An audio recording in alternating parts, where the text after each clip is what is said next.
Trump's making mistakes. That's easy. How do you do better? That's what the Democrats are facing. Let's bring in legendary strategist, Mr. James Carville.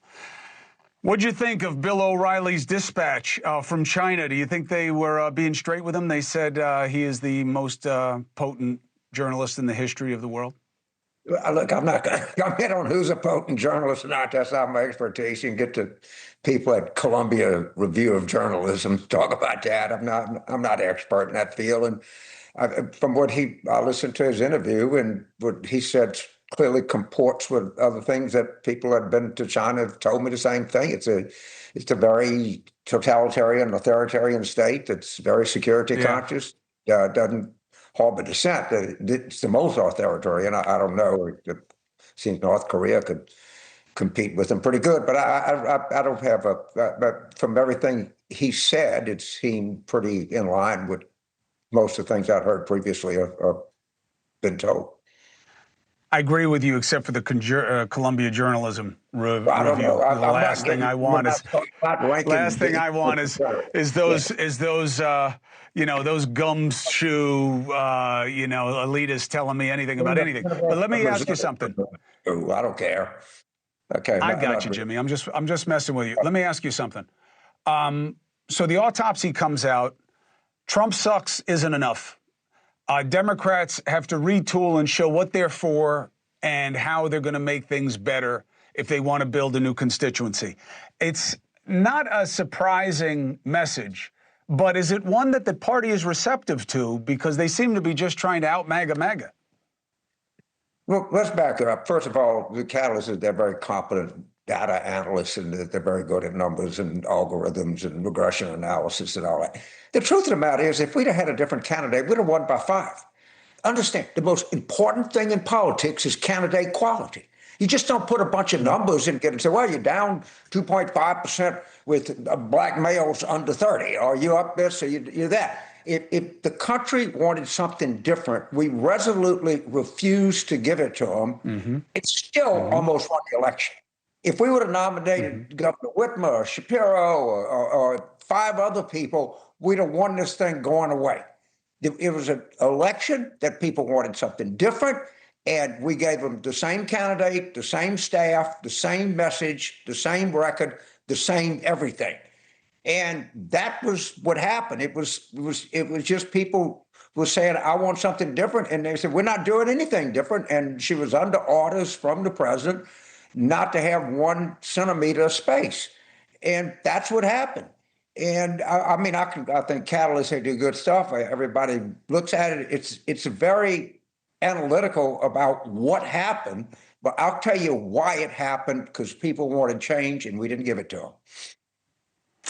But it's not just the person, it's the proposition also. And it's what you're for. And you could have the best candidate ever. If all they're saying is Trump sucks, he's a Nazi, people were tired of it. It says it right in the report. They would have never said that. And what am I supposed to do? So you have me, I'm supposed to be honest. I don't think Trump has any idea what he's doing. Okay, I just really don't. If you want my honest opinion, he doesn't have a strategy for tariffs. He just gets up in the morning and thinks of something else. So, but when you a political nominee that has real skill, that can articulate a message, but we're not going to get a message until we get a clear presidential nominee. But parties don't work like that just yet. There's nobody going to emerge until the beginning of 2028, and then there going to be a lot of skilled people emerging. But we should have done this in 2024, and we would have won. It is the Democrats' fault that we lost because we wouldn't give the country what they wanted. It was really stupid. Excuse me. Process. I'm with you, but again, I think it's more than that. What if your process winds up revealing a far left candidate from your primary process, who's like, hey, we got to lean in and be even more woke than ever, and we're angrier than they are? When has the Democrats ever nominated the most far left candidate? We don't do that. Let them run. They never get any votes. They never run against any Republicans. They're great fodder for cable news. They're great fodder for the internet. But when they go to post and run in the Democratic Party, they always lose.